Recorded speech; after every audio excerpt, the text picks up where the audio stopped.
And the paradox of having the courage to step in is that if you didn't already have that foundation of trust to have that conversation, you probably absolutely did after you finished that conversation. And one of the first things I tell them is you do not want your teams to go faster. What you want is your teams to be predictable. They need to feel that they are a person to you, not a title, not a role, not a position on the contract. Welcome to the second season of eCore's Fireside Chat. Today we're going to be talking about the Trusted Advisor Edge. This is going to set the path for us in 2025 to explore various topics during this Fireside Chat. Now, becoming a trusted advisor is more than just being a subject matter expert.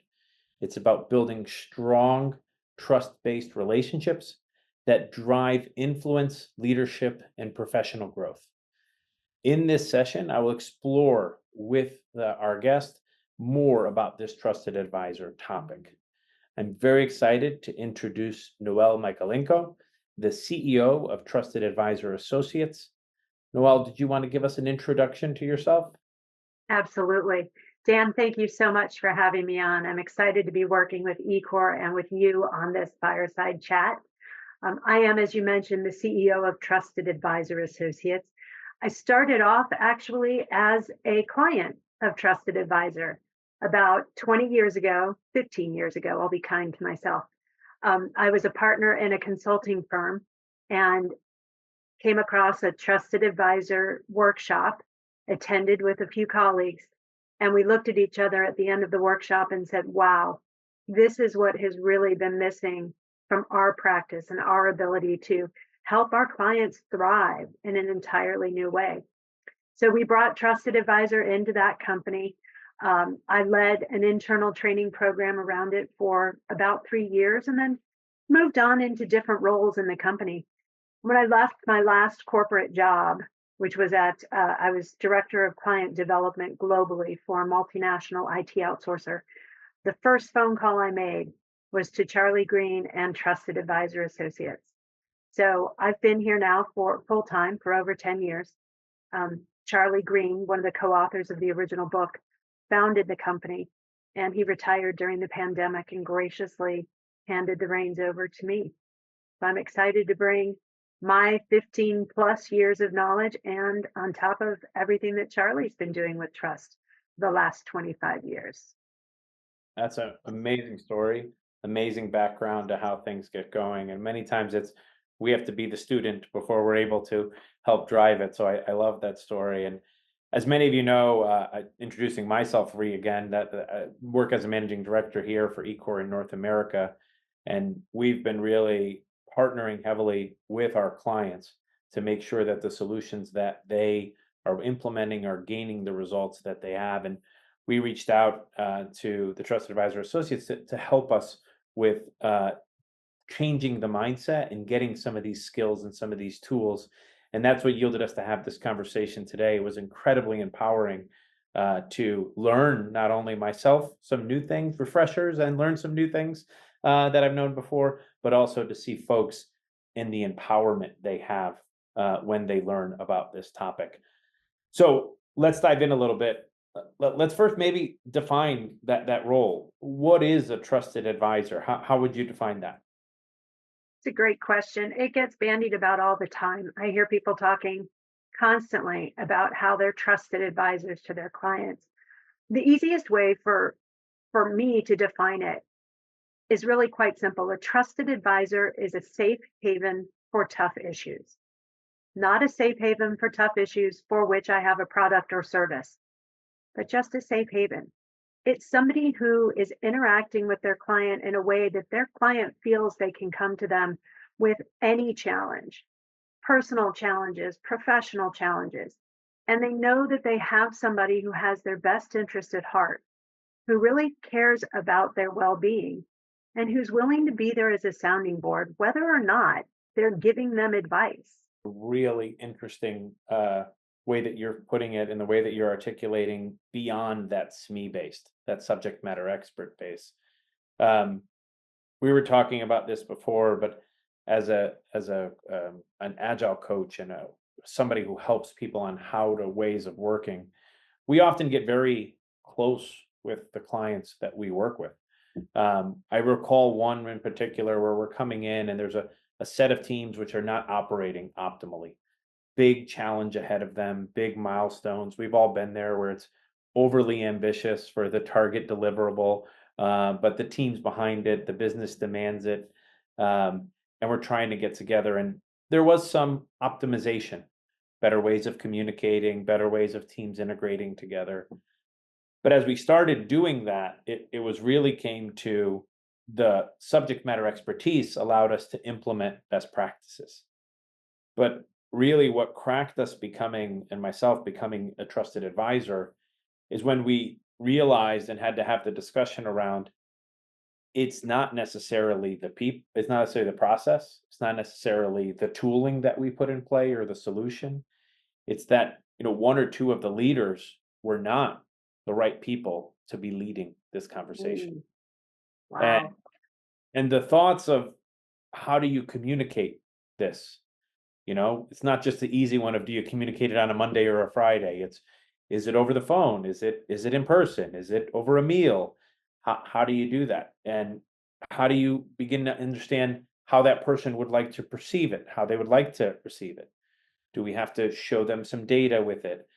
But all of that level of building trust that and helping that message be received in that trust space is really critical to helping them understand. And if I'm understanding it right, I think that was a critical point where, for me and the team that was there, we moved from simply being those subject matter experts to really what I would call being a consultant, and now I think with more education, a trusted advisor to the client to really help them understand what goes next. Yeah, I think, Dan, that's a great example of, of moving from a subject matter expert to a trusted advisor. And I'll highlight a few things about it. If, if, if you think about your relationship with that client, and when you started, most people start off this way. They start off as a subject matter expert. We're brought in because we do something incredibly well. It's about our expertise. And the relationship is founded on what we bring to the table, the solutions that we can provide. And as such, if you were to create this on a graph with an x-axis and a y-axis, the y-axis would be the breadth of issues that you're discussing. And the x-axis would be the depth of personal relationship. So as a subject matter expert, you don't really need a very deep personal relationship. And the scope of what you're talking about is really small. It's driven by what the customer has asked you to do. And by the way, it's a really comfortable place for most people in consultative roles to be because it's a very thumbs up, thumbs down. Am I doing a good job or not? I know I'm doing well. This is where my expertise lays. It's comfortable. As we move through the relationship, though, we might become a little bit deeper in that personal relationship and start to address things a little further outside our scope. Maybe we're helping them understand what's driving things. We call that role a problem identifier. It's still relatively reactive, responsive to what the customer needs, but the basis of the relationship has shifted from me bringing the value of my solutions and my expertise to the needs that the client has. So I'm starting to deepen that relationship. What you're talking about is a whole nother level. It's where we move out of the reactive phase, responsive phase, where we're just doing what it is that the client tells us to. And we're able to discuss a broader set of issues. We're not just experts in how we implement this technology or the process changes that come along with it. We're also now stepping out of that area of recognized expertise into things like, do you have the right team members? Are your team members in the right role? These are things they never would have thought to come to us to ask. And the reason most people don't ever get to that level is because they think, I don't have enough trust with this client to tell them that. They don't want to hear that. I don't want to be the bearer of bad news. And so they walk away knowing that what they've implemented may not be what the client needs. The example you used, you didn't walk away. You were courageous. You stepped into it. And you did it in a way that really took into account what the client needed to be able to hear it. And the paradox of having the courage to step in is that if you didn't already have that foundation of trust to have that conversation, you probably absolutely did after you finished that conversation. And So I then, love that example. yeah, it's so multiplying after the relationship changes completely. I think in another space too, as we're talking through this, is that when we think of ourselves simply as subject matter experts, then we're limited because Mhm. our own being with our relationship can only go as far as that subject. And one of the really challenging things is that, there's a lot of subjects out there. There's a lot of knowledge base out there.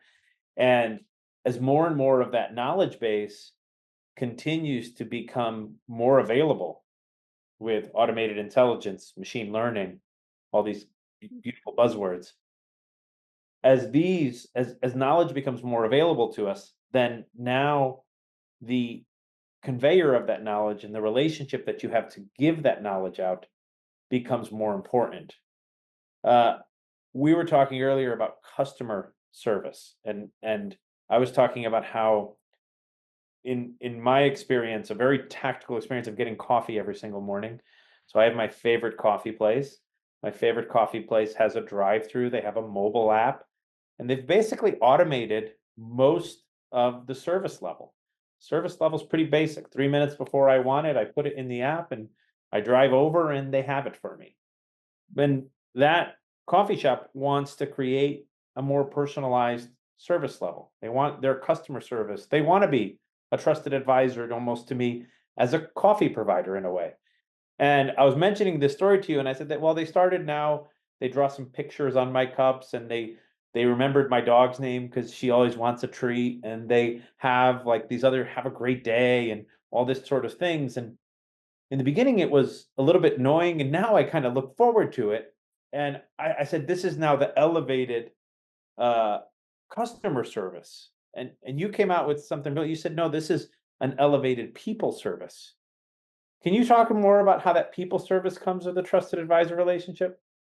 People's expectations are changing, and what they pay us for is now become table stakes. To your point, 20 years ago, 25 years ago, when the authors first wrote the book, the lowest level of relationship was not subject matter expert. That was the second level of relationship. The lowest level was information provider. And over the past 2 decades, now we see that most clients are doing their own research and they're getting their information from somewhere else. That subject matter expertise is starting to also be commoditized. We now have services as a software. We have, with the advent of artificial intelligence, all kinds of capabilities that remove the need for a human to process information. And so the increasing personalization of customer service, I see as being a huge trend. And when I say customer service, I don't mean the role of customer service, somebody who is sitting on the phone answering incoming calls because there are problems, not even customer success who are proactively reaching out to clients. I mean, every time you serve your client, they need to be thought of as a person. They need to feel that they are a person to you, not a title, not a role, not a position on the contract. And if you can, as a consultant, care for them as a person, you don't have to like them, but you do have to care about them. And I think that's a huge shift that the companies that get it and get it early are going to have a massive advantage in the coming years. It's always a two-way street. When we were talking about this, I was recalled of the first time I was told that I needed a leadership coach. I am a leadership coach to many people. I feel very privileged and honored to be able to do that. But when my leader came to me and said, I think you need a leadership coach, I said, I don't need a leadership coach. I am one. Why are we wasting time on this? I got to get stuff done. I got to get the things done. But it was one of those things where somebody tells you you have to do something. There wasn't an option as to not doing it. So we took this time with a leadership coach, which I've had over the years, a gentleman named Anton. And I remember in the beginning, he tried to open up the conversation and be talk about what we're doing, and nothing from me, absolutely nothing. And so I noticed on the second time he took a completely different approach, and he just said, "Let's talk." And we started talking about just about anything. And we're going to move to the trust equation in a bit. I want you to articulate that a little more. But what was amazing to me in that, and I could say that Anton was a true trusted advisor, is that he took the equation of trust and really exemplified the two parts of self-orientation, where he said, let me ask what's on your mind and get what's worrying you before I come with some expertise of leadership that I have. And then he said, let me get intimate, and by talking to you in the way that you want to. And so if you don't want to tell me what's wrong, just let's start talking. And within sessions, one or two, I suddenly couldn't make a decision without thinking of what he would say or being there with me, and he became that true trusted advisor to me. But those two parts are probably the hardest to get into the person that you're helping, the person that you're supporting, get into their orientation, and then meet them where they want to communicate, where they want to interact in the intimacy, is just critical. But can you tell us a little bit about this trust equation? Because I think it's critical that we enjoy. So first of all, just a quick 15 seconds on how trust works. Most people think that trust is something that just accretes over time. I've known Dan for 15 years, therefore I must trust him. If you each think about your own experiences, though, you'll probably be able to identify people with whom you just kind of clicked really fast, because trust can be built incredibly quickly. So, trust happens when one person takes the risk of trusting the other. We'll call that person the trustor. The other person demonstrates that they're worthy of that risk. In other words, they're trustworthy. And the two people go back and forth, trusting and being trustworthy again and again and again until a pattern is established. Without both of those things, we can't say that trust exists. So, to further make it easy to kind of get into, because trust is ambiguous, most of us have a gut feel about whether or not we can trust someone. But when we ask why, it's a little harder to articulate. So, the trust equation brings some clarity to that ambiguity by breaking down trustworthiness into four different components. Credibility, what you say and how you say it. In other words, can you be believed? Reliability, are you dependable? Are you predictable? Reliability is about no surprises. Intimacy, an intentionally provocative word in the business sense. Intimacy is about having a sense of connection and safety for the other person so that they're willing to open up, they're willing to share with you their ideas, their thoughts, they're willing to take the risk of trusting you. All three of those build trust. Those three elements divided by our level of self orientation. Quite simply put, where is our focus? Is it on me or is it on something other than me? And that's the trust equation. Four simple areas.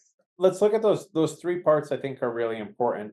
Reliability. We've talked a little bit about that intimacy. We've Mhm. talked about self orientation. The credibility, I think we all understand. Let's hone in on reliability a bit, because that may be maybe misperceived as to where it is. When we talk about reliability, how would you articulate that? So I think reliability is often overlooked, or people think of primarily the dependability piece of it.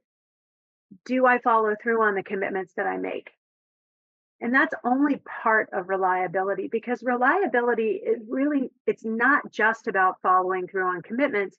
It's also about being predictable, not in a boring, I do everything the exact same every day way. I'll use this analogy. If you're driving down the motorway on a typical 3 lane, and I'm in the US, so I'll use the US version, 3 lanes down the highway. The right hand lane, which is the outside lane, is the slowest lane. People are usually going about the speed limit. The middle lane is faster. And so there are people who are passing, but mostly they're just going faster than the people in the right lane. The left lane is supposed to be for people who are passing, or speed demons who are going 20 miles an hour over the speed limit. For anybody who lives in the DC area, they experience this daily on the Beltway. If you're driving down the highway and everything's going fine, and suddenly somebody pops in and they're zipping in and out of the lanes, and they're speeding up and slowing down, and they're passing on the right and they're passing on the left, everybody behind them will take their foot off the gas, maybe even tap the brake, because they want to create distance.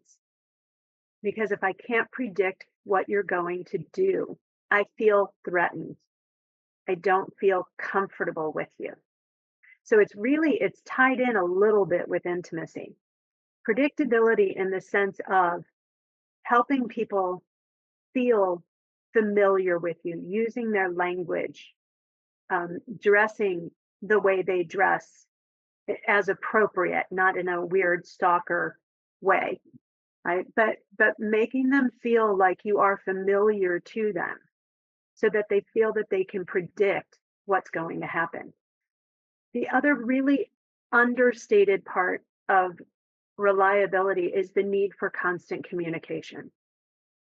So many times, and I do this, this is my absolute worst. Well, reliability is my toughest area to work on. Even after 15 plus years, I'm still working on reliability. No surprises means really no surprises. Not just I'm not going to do, or I'm going to do everything I said. If there's a gap in a program or in a project, and you don't have anything to report to the client, consider shooting him an email and saying, hey, just want to let you know, we're still working on this. We just don't have anything to give you. No surprises. Because if they don't know what's happening, their brains are going to start making things up. So reliability is a more complex component of trustworthiness than we may think just on the surface. That's brilliant. So when we coach individual teams, leaders will bring us in, they have multiple teams, and we begin to coach them and teach them how should they guide those teams, how should they interact with those teams. And we teach them new ways of working to necessarily become more productive and, in a sense, get something out. When somebody hires us, they typically, the thing they want is they want their teams to go faster. And one of the first things I tell them is you do not want your teams to go faster. What you want is your teams to be predictable, because fast is never predictable. And predictability is what you need so that you can set expectations for your business, for the market, as to what you're going to come out with. Yes, we hope to do it a little faster so that more things go out to the market and everything happens. But you don't want sporadic fastness, because that is going to break trust. And what you want is this predictability, which you're mentioning here, which I find very interesting to connect the two topics. It is the number one thing that most leaders, when leading multiple sets of teams, they have the biggest challenge in thinking, I want my team to produce more. I want them to go faster. And we often have to set them back and say, no, you really want more predictability and then continuous improvement, because that predictability allows you to then plan and allocate work and do all this types of stuff. And that's all part of the trust. You then have trust within the team that they're reliable in what they're doing. So it's excellent connection. This has been great. We could talk about this for much longer, obviously, and we are always open to do that with folks listening. But we wanted to, as we wind down, maybe leave some people with one or two pieces of advice on how to transition into becoming a trusted advisor. What are maybe some of the key things that have been difficult for us to do? I could say for myself, one of the key, like one of the unlockers, what are the key things that maybe gets you out of this subject matter expert and into a trusted advisor role? I find the self orientation to be very powerful. And the easiest way to do this is to establish and find a problem or a goal or an opportunity area that the trustee person you're going to be looking to trust client wants to have, and refer them to somebody else because you don't have the skill. It is the simplest. It shows that, hey, I'm not here always so that my company's revenue goes up, my company becomes bigger, and this. I'm here for you, and I think somebody else has the better skill set, tools, etc., to do that. It is the multiplier. I love that it's the bottom of this equation because I think it is the multiplier that really can set forth. And a lot of the times I've built much stronger relationships because I've said, that's not really what we do. This is the better company for that. Let me get you the introduction. Let me connect you to that person because that's a person that could really help you. That's a hallmark move. I mean, that's a serious trust ninja move. It, it's Being it, able being able to do it and being able to do it authentically, yes, right? Not just ignoring a need that you can't support them with, not pretending that you can support them with it, and then sending the team into a crazed 3-week sprint to figure out something that they've never done before. But simply to say, yes, I agree with you, that's a need. And we can't fill it. Can I help you find somebody else who might be able to? Yeah, that's beautiful. Um, Two skill sets I think are really important for making that leap from the subject matter expert, right, a trusted expert, to a true trusted advisor. The first one is curiosity. Be open, always be probing. And that's so much harder than it sounds on the surface because as consultants, we grow up getting rewarded for being the first person to have the right answer. Right? As people, it started, at least in my generation, it started in kindergarten when I realized that the first person with their hand up with the right answer got a gold star. Right? And we've carried that into our careers and it's been drummed into us over the years. So really listening and being curious to understand way beyond the scope of whatever the problem is that you're solving at the moment. Keeping, and I call it, you can call it what you want, I call it a situational awareness and being willing to ask the personal questions. Oh, well, what's that like for you? Or, you're having a bad day. Oh, wow, that's really tough. And just be there for them. The second skill is listening. And listening is more than just asking questions and then being quiet until it's your turn to show off how fabulously smart you are. Listening in a way that is truly focused on the other person, hearing both what they're saying on a technical level, but also what they're experiencing on an emotional level, and then feeding it back to them, acknowledging what they're experiencing. It it's a way to tell somebody in a very short amount of time that you get where they're coming from.